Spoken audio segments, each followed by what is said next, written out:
My name is Josh Miller. I own Riverstone Kennels, and I've been training gun dogs for more than 16 years. I have field trialed, I've hunt tested, but at the end of the day, I'm a duck hunter. You might find that the duck in our Duck Dogs podcast is spelled uniquely.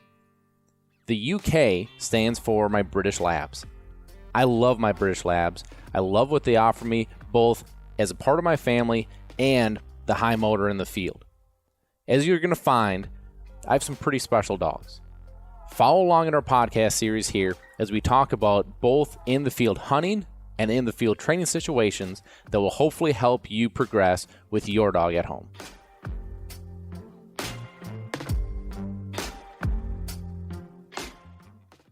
Another big thank you to DUK Premium Performance Sport 3020.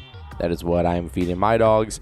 And for anyone out there that's looking for a very high quality premium sporting dog food, highly suggest you go check that out. DUK Premium Performance Sport 3020. Also, thank you to Lucky Duck. For those of you who are looking for a great way to transport your dog in a very safe manner, go check out the 5-star crash test rated Lucky Duck crate. You will be happy that you did so. I love that crate. Well, welcome back, everybody. First off, thank you so much for everyone that has been reaching out, especially over social media, sending in very positive feedback. I love that. Also, topic ideas. If anyone has topic ideas, go to Riverstone Kennels, send me a message. I would love to hear what you guys want to hear about, because to be honest with you, I never knew how this was going to take off. I didn't know if this was going to be, me sitting here talking to myself. I didn't know if it was going to be well received. I know I kind of, skirt into, as I will, this episode, kind of a sneak peek here. I kind of flirt with some areas that, could rub people the wrong way. But I'm being honest, I'm being direct, and, it sounds like, at least a few of you out there are enjoying that. So, love to hear that feedback. It keeps me motivated, and it keeps me wanting to do more. So really, really appreciate that. Right now, this is a very, very busy time of year for us as we kind of go into our training season. And, I'm kind of sitting here. I don't know if you guys, ever think about where I do these. I don't have a fancy studio. I'm also not sitting in my pickup truck, doing this. And oftentimes we have a little place on a lake, and it's just it's my getaway. It is my place. I'm sure we all have that, right? The place that I can go to just get away, be with me, and just think on a completely clearer scale. And I think that's really important in life. But specifically for this, what's neat about this is that I don't know if I wouldn't have gotten up here today. I don't know if I would have gotten a podcast done this week. It is just one of those insanely crazy busy weeks. For example, today we had 8 appointments at the kennel, and as you can imagine, appointments aren't 10-minute appointments. They're an hour plus. I've got to get all my training done. Plus, I've got to communicate with all the dogs that are in for training. Plus, it's just one thing after another. And so, days like today, I need this time. I just need this, this kind of breather. Tomorrow, super fun day, but also another busy day. We have a whole litter of puppies that are going home, and so you have a bunch of excited new owners that are coming out to pick up their new hunting buddy or family companion.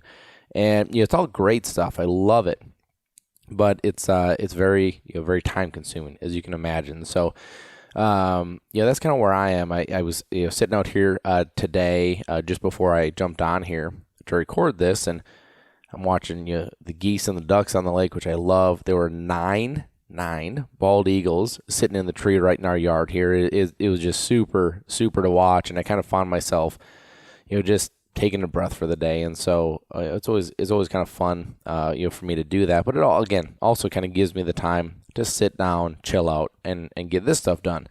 And as I look at this, one of the things, really the big thing I want to talk about this week is last week I want to recap kind of what happened last week. And last week was a super cool week for me because I got to spend a few days with someone that I really respect in the field. I'll kind of talk about him in a second. And we got to do some really cool stuff together. But through that came some really cool conversation. And that's kind of what I want to kind of show you here is, I've always talked about how I'm not really into the whole having guests thing, not because I don't want to share, the time, but, as I just told you, I mean, my days get so crazy busy the way it is that sometimes I just have to fit this in. I mean, shoot, this is 10 o'clock at night that I'm doing this one here. Pretty hard to find somebody that wants to jump on the phone for, an hour at 10 o'clock at night, and so the scheduling piece of it is really what hinders me from doing too much of the guest side of things. But we had some really cool conversations. And so, let me bring it to last week. So last week, I took some dogs out and we were doing a test with Dr. Joe Spoo. If you don't know Dr. Spoo, the Gundog DUK, he does a lot of Gundog specific veterinary care, has some content out there. He actually has another DUK sponsored podcast called Fueled. So if you guys are looking for any kind of veterinary or in the field care, that would be a great resource, to go check out. But Dr. Spoo and I met probably about 6-7 years ago now, probably 6-7 years, something like that. And we really kind of hit it off right away. And I think as we've grown up and really got to know each other these last few years, I think there's a couple things that kind of draw us together. Both of us really came from a background where we had to work to get to where we are. Both of us had to kind of build from the ground up, and I'm going to talk about that here a little later. But we were doing some testing. I legally can't talk about the specifics of what we were doing, but we were doing some testing on in regards to health for dogs in the field. And it was super interesting. We had all this equipment, with Michigan State University, and it was really, really neat. And so, although I can't, again, give you details, what I can tell you is that there are a few of us out there that are actively and enthusiastically looking for ways to keep our dogs happier, healthier, and safer in the field. And it's super, super neat stuff. But going back to Dr. Spoo, what was kind of neat, and we had talked about this, is that, we would end up having these big, long days. We'd be in the lab, all day long, all these tests, all these things going on. And then I actually would spend time in the evening as, if you're one of these people that travels with dogs, it's not a fun thing, because after these big, long days, you still have chores. You still have to air dogs out. You still have to feed dogs. You have to water dogs. You have to care for dogs. Everybody else is having, dinner and cocktails, and, here you are, having to go out and do your chores. And, but what's cool is that, Spoo gets it, and so we kind of would hang out as I was doing those chores. And I really wish that we could have just had, mics hooked up, and just hung out and chatted, because I think you guys really would have been interested in some of the things we were talking about, especially when it comes, from someone like Dr. Spoo that has a tremendous background and, the credentials he has in the health and veterinary field, to see these from a different light, because I oftentimes talk about, the topics that we speak on from a trainer, from a breeder, approach and mentality, where, he has a different approach. But, one of the things that I really like about him, and this is something that I would say, if you are looking for a vet, if you are concerned about the vet you are using, there is a difference between a vet and a sporting dog vet, right? A dog that is minded and consciously thinking of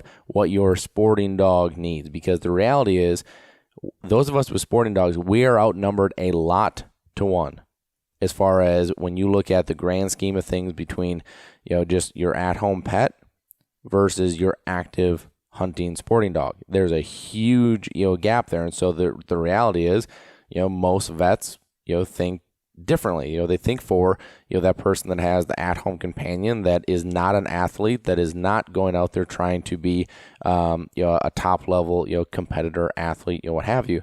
And so that's one of the things, I think one of the first things that drew me, to Spoo. And then after, we got to know each other, there was just, more of that relationship grew.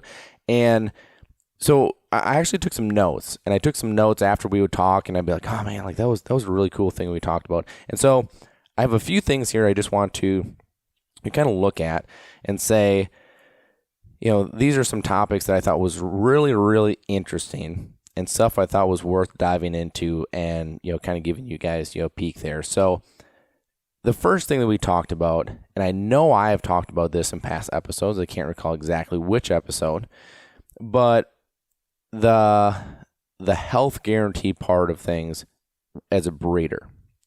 Because Dr. Spoo is one of the people that looks me in the eye and says, Josh, you and Whitney should not be giving health guarantees with your puppies.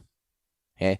Now, from a buyer or client or customer standpoint, which might be the situation you're sitting in, I look at that side of it and go, man, like, I feel like if we don't, does that relay the message that we're not doing everything, that we can do? I mean, I know for a fact we are doing everything we can do, but does it relay the wrong message?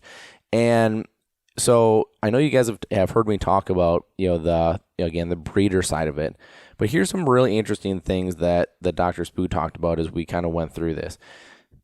His points were that you can show, and when I'm saying you, I guess, Whitney and I at Riverstone, we can show that we are doing everything that we possibly can do to keep these dogs happy and healthy and make sure that we're producing the absolute healthiest puppies that we can. Okay, we can show that. We can, it's on document, we have all the tests, we can prove it, we can show it. His point is, from the point that puppy goes home, there are a lot of things that can go on that determines the health of the puppy. Okay. And, some things that I think are really interesting. He talked a lot about nutrition and how the nutrients that you are giving your dog ultimately helps and will dictate the development of the dog, right? Now, we might sit there and go like, well, yeah, duh, that makes sense, right? So, like, if a kid eats nothing but junk food versus a kid that has a healthy, diet growing up, like those two kids are being fueled differently, you would expect that they grow differently, right? We don't think that way with dogs. Often, we don't think that nutrition can actually dictate how our dogs develop. At least, the majority of us don't. And with that, specifically, was weight. He talked a lot about weight. So the comment he made to me was, Josh, why would you write a potential refund check for a puppy when the puppy is overweight? It was overfed. It wasn't fed correctly because of the overweight. The joints and the body, they didn't grow properly. And if you looked at an X-ray, they'd probably say, elbows or hips or whatever is dysplastic, or there's this issue that looks like you did something wrong. You didn't do anything wrong, right? Super, super interesting, at least from my standpoint, because I'm going, well, yeah, I have no control over that. But it has everything to do with the development of that puppy.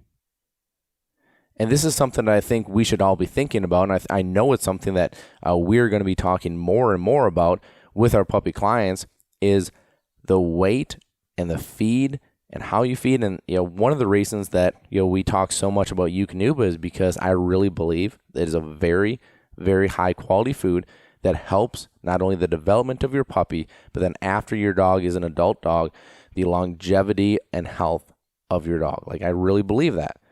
And, this goes back to that, right? Where feeding is a huge part of it. He's talked about activity as well, so there's two ends of the spectrum, right? So the dog that doesn't do anything, that is, that couch potato, and again, kind of goes back to the weight side of things.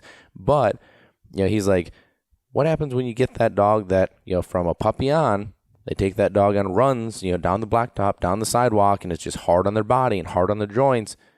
Like, again, as a breeder, nothing you did wrong, but eventually that could look like that, that there's this, dysplasia, or there, these things that go on. And it's so interesting to me, again, from a veterinary side of things, to hear that, because you wouldn't hear that from most vets. I really don't think you'd hear that from most non-sporting dog vets.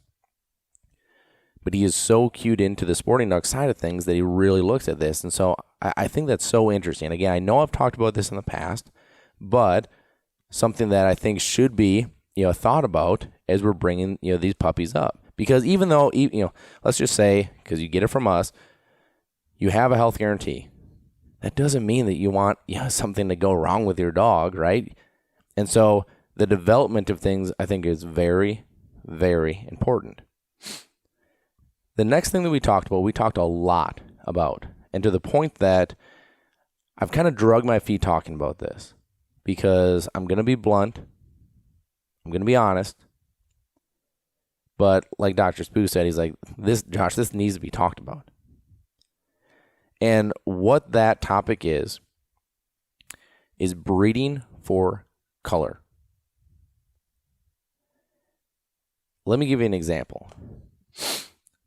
I'm going to burst some bubbles right now, okay? Don't hate me for it, but it's the truth. There is no such thing as a fox red Labrador. Not a thing. Just not. It's yellow. No different than a medium shade of yellow, than a light shade of yellow, than everything in between. It is a yellow lab. To the point that when people come, bring their dog in for training, we train a lot of dogs that aren't bred from us. People bring a dog in, and on my sign-in sheet, I have color. If people write fox red, I intentionally scratch it out in front of them and put yellow, and then we have this kind of same conversation. Now, I'm not saying that you can't love that dark yellow color. I have a dog named Bracken. Bracken is that dark yellow. He's gorgeous. A lot of people love it. I'm not saying don't love it. What I'm saying is breeding for color and purchasing a color that you love are two very different things. And I want to be clear about this, because if you are in the market for a puppy and you have, again, just one of these shades draws you, it doesn't have to be, the dark, but if one of these shades draws to you, this is something to think about. If a breeder is breeding for color, more times than not, everything else is going out the window. And when I say everything else, I might mean trainability, I might mean intelligence, I might mean natural retrieve, I might mean natural mouth, I might mean health, I mean there's so many things that go into, as we've talked about, in the pedigree podcast that we did a couple back here. There's so much that goes into this. Breeding for color should not be a top priority. And here's what was crazy to me. This, again, quote unquote, fox red thing has gotten, so out of control, in my opinion, that we have breeders out there that are breeding, quote unquote, fox red labs. Again, no such thing. They're dark yellows. So what they're doing is they're just taking the darks and the darks and the darks and the darks, and you can actually do genetic DNA testing, and through that testing can tell you what shades of color, or what shades of yellow rather, that certain sires will throw, and we go through that with our testing here. We can tell you exactly what color each one of these dogs can throw. Here is what is so interesting about that. Okay, that for me as a breeder, again, I am trying to produce the best puppies possible. If you come to me and say, Josh, I love that dark yellow color, what we're calling fox red, I'm just refusing to call it fox red, okay? That dark yellow color, I'm totally cool with that. If you want to wait for the right litter that comes up, and the right sex, if you're leaning male or female, comes up, and the right dog comes up, and it's between a couple of them, and hey, there's a dark yellow that you've wanted, I'm totally cool with that. Hold off for that. Don't go purchase a puppy from someone that is producing just this color of dog, because I can almost promise you it's not going to be the same caliber dog as if you went through and purchased a puppy, in my opinion, the correct way, which we've talked about again and again, so I'm not going to bore you guys with it. But the color thing boggles my mind. We have people that come in, again, bring dogs in for training. They got these dogs somewhere else. We just had one, okay? Just had a guy, maybe I shouldn't say this because he's probably going to hear this and probably going to call me, but hopefully he doesn't mind. But a few months ago, we had a guy bring a dog in. Again, quote unquote, Fox Red Lab. And he paid tremendous money for this puppy. Why? Because of the color. We had that dog, went through bird and gun intro. Extremely unnatural mouth. Extremely unnatural retrieve. Very mouthy, noisy, and you can just tell there's something off there with that dog's gait, the way he moves. There's something off. Again, I'm not going to make assumptions, but you paid a ton of money for a color. It's crazy to me. Don't even get me started on the whole silver lab thing. I mean, that serious smoke comes out of my ears with that one. And it's so frustrating, to me. Now, what is actually pretty confident, for me, or makes me feel easy, the black labs, because they're all the same color, right? Love that, because you don't deal with this. But yellows, which I love my yellows. I love Brock, love Bracken, love Clyde, love my yellows. I love the uniqueness that a yellow can offer, right? Like, I love that each one of my, those dogs I just mentioned are a little different shade, stand out, right? Like, especially Bracken, again, the dark yellow, he stands out. He's gorgeous. But holding off for the right dog, again, that has a specific color versus buying just for a specific color. Again, two very, very different things. And I think one of the reasons that, Dr. Spoo said this had to be talked about is because this is getting worse and worse. And I'm going to talk about in a couple here. Actually, let me jump into it right now. This is one of the reasons this is getting worse and worse. And this was a long topic that Dr. Spoo and I discussed while we were together, which is social media and the effects that it is having in the dog community. So let me just run down a couple things we talked about, because this was super interesting. First, the positives. There is so much information out there for people to go out and be super successful with their own dog, right? They have a dog at home. They want to train it. They're overwhelmed because they've never done this before. There is so much information out there that they can go through and find what works best for them and go through and get the dog to the level that they want. That is great, right? The other side that I think is great about social media is that you can go oftentimes see the dogs in action and see, oh, this is what it's supposed to look like, because without that, sometimes you just don't know. One of the things he talked about were, again, if you follow Riverstone Kennels, you have probably seen this, but I like to document a lot of my hunts. Oftentimes, I'm not even pulling the trigger. I'm just documenting what we're doing, why we're doing it, watching the dogs work.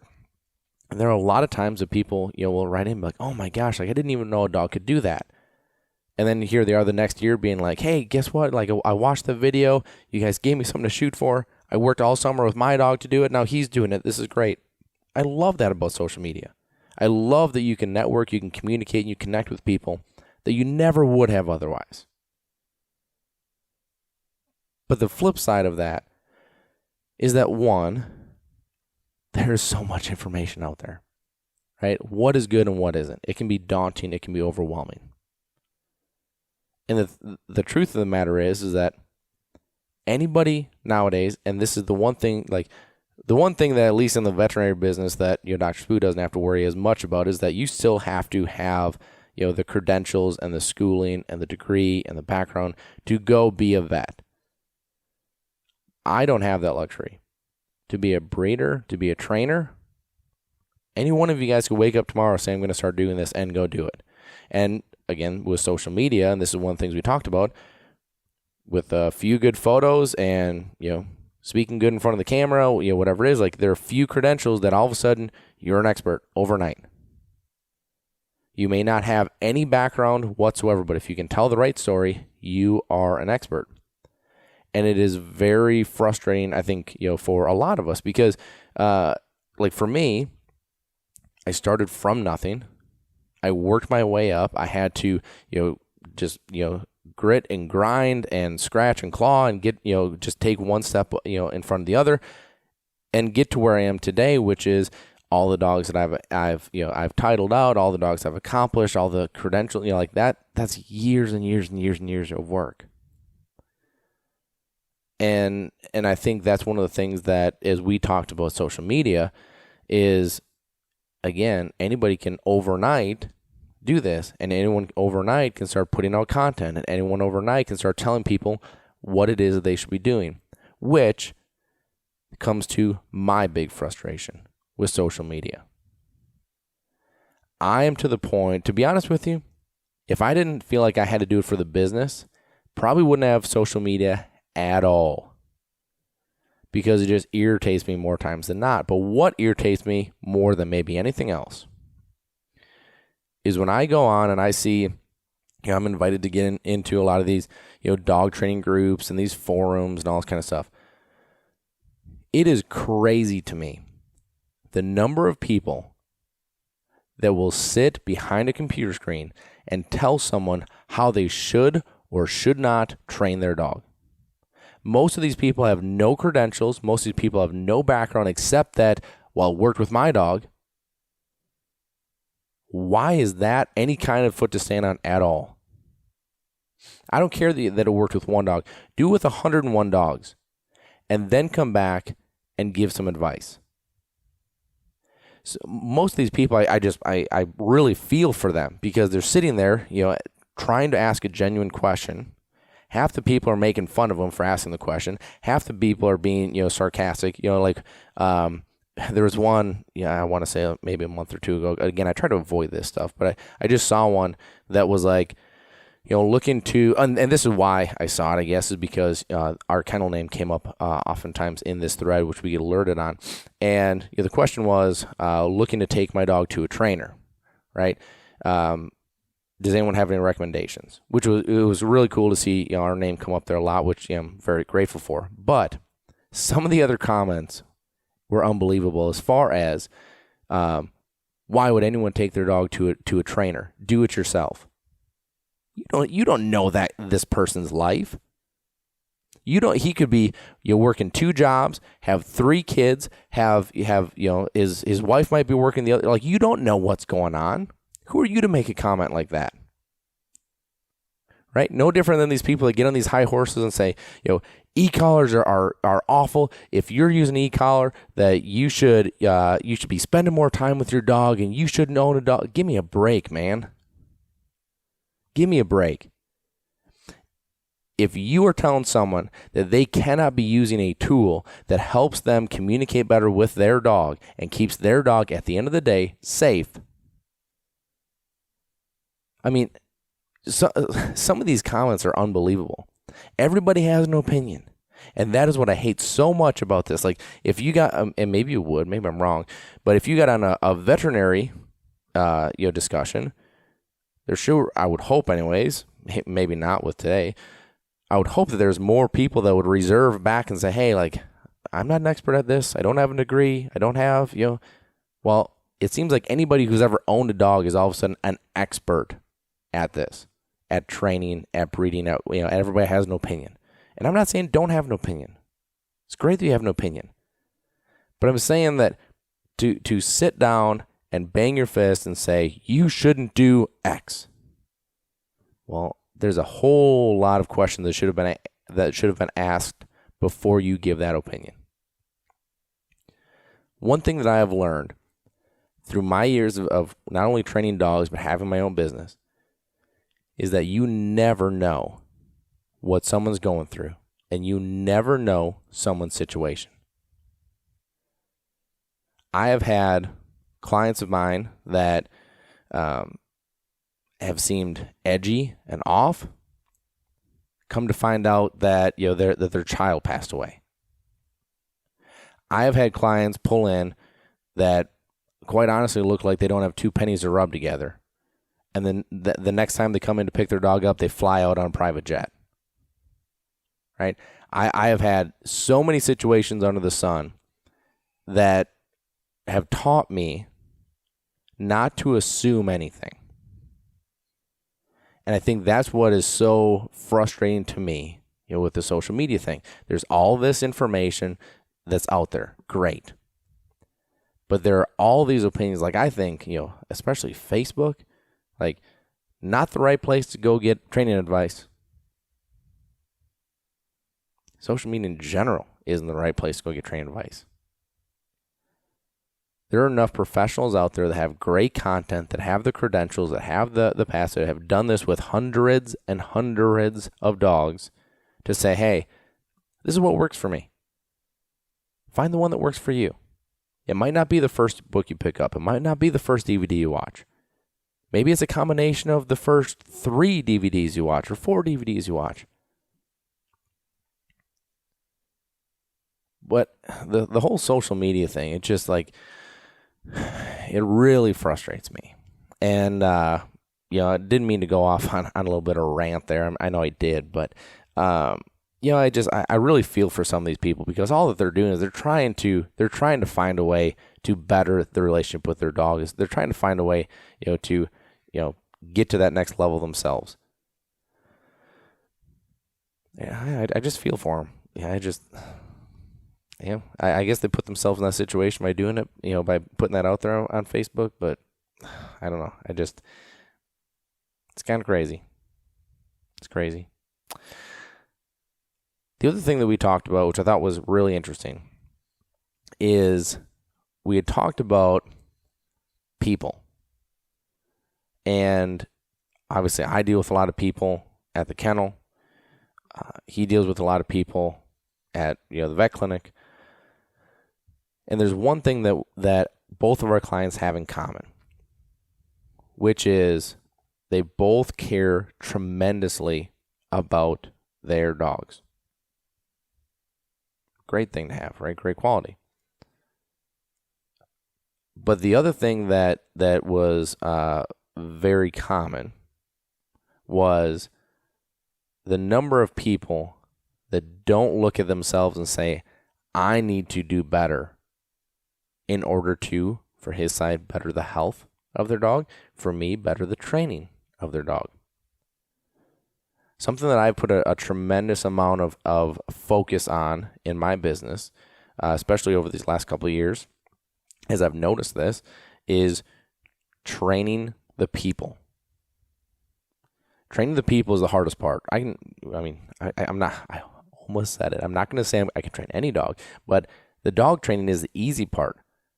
You can do a lot of cool things with these dogs. But if the owners don't come in and say, hey, what do I need to do? How do I drive this car? How do I get better? Those dogs are never going to reach the potential that they could, let alone stay at the potential level that they left the kennel. And it was really interesting listening to him because, he talked about how people don't realize the damage that they're doing to their dog by, feeding them that extra half cup every day, by giving them those extra treats as far as the training process goes, and by not feeding them maybe the right food, right? There's a lot that goes into this. And, there's so much, and I'm going to, back off a little bit because I don't want to, talk too much on the veterinary side of things, but I want to talk about the training side of this. Sometimes the best thing that you can do as a trainer, one, is always learn and teach yourself. Like we do that in so many different avenues in life, right? Like, how do you better yourself? Whether that's, like, for myself, I'm always working to get better at, I want to be a better boss. I want to be a better husband. I want to be a better father. I want to be a better friend. I want to be a better trainer. I'm always working to better myself. And that's one thing that I always ask of my clients is what can we do, to better you? Because if we better you, naturally we're going to better your dog. And let's talk about tools. So gundogsupply.com. If you guys have not seen or been on gundogsupply.com, it's a great place to go get any product, training or hunting product that you need for your dog. My big thing with Gundog Supply is they're a one-stop shop. Anything that you need for your dog, for your gun dog, you can get at gundogsupply.com. But oftentimes it's something as simple as getting a launcher, getting a thrower, getting something, a tool that you need, right? That's one side of it. The other side of it is how you move your body, how you use your voice. And this right here, like it's not a simple transition. Like you don't talk to your dog like you talk to your kids. On a couple different levels, you don't scream at them, and on the other side, you don't baby talk them. You don't, of course, depending on how old your kids are, right? But it's a different communication level, and if you can learn that and understand it, what you do with your dog will be amplified because they will want to work with you and they will understand the communication side of it. It's great.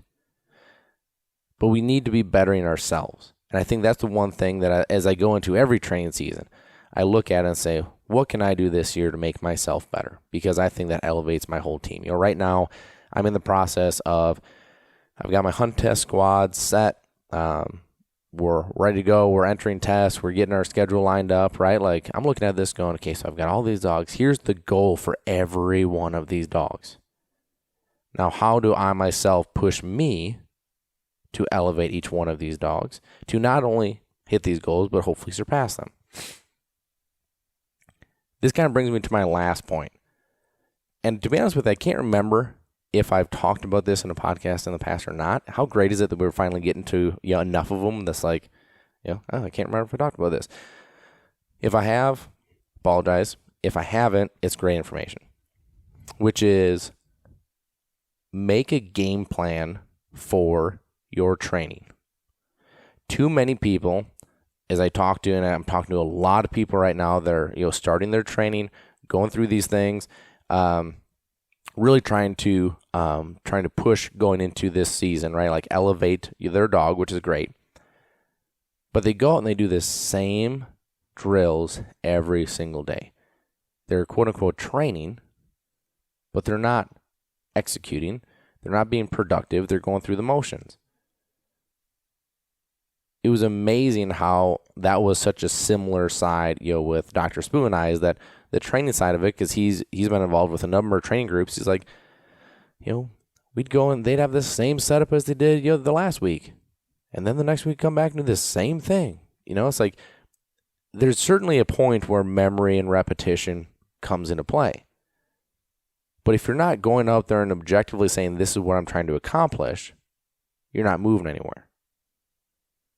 And that's where, as I look at, the bettering yourself, sometimes it's not necessarily, the stuff I talked about. Sometimes it is just intellectually, how do I push myself to one more step? How do I create a game plan and really become the coach?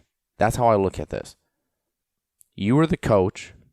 How do you elevate your player, aka your dog, to hit that next level? Because if you do, you become a championship team. If you don't, you're going to stay right where you are, right? You're going to be average. Nothing wrong with average, right? If that's what you're looking for. But you're not likely going to be reaching the levels that you're hoping for if you have high aspirations and big dreams. And so, this was just a few topics here as we talked about things. I may try to get Dr. Spoo on because I think that it'd be a really neat thing for you guys to talk about. So if there is any feedback on that, would love to hear it. Again, message me at Riverstone Kennels. And, it's always interesting talking to someone that is in our field, but looks at it through a different scope. Because he just brings so much insight that, sometimes sometimes we all have blinders on. Like, this is my lane. I stay in my lane. I'm good at my lane, but there's a bigger picture. I think that's really neat. Thank you to Sitka Gear. For those of you who have not checked out Sitka Gear, fantastic premium top-of-the-line clothing, both for hunting and everyday wear. I wear Sitka every single day. I stay comfortable. I stay dry. I stay warm. It has really elevated my not only hunting game, but also my training game as well. So go check them out at www.sitkagear.com. Hope you guys enjoyed, this episode. Again, thank you to Dr. Spoo for letting me mention him as a part of this. And sometimes it's nice to look at things through a different light, because you never know what you'll see that was hiding from you to begin with.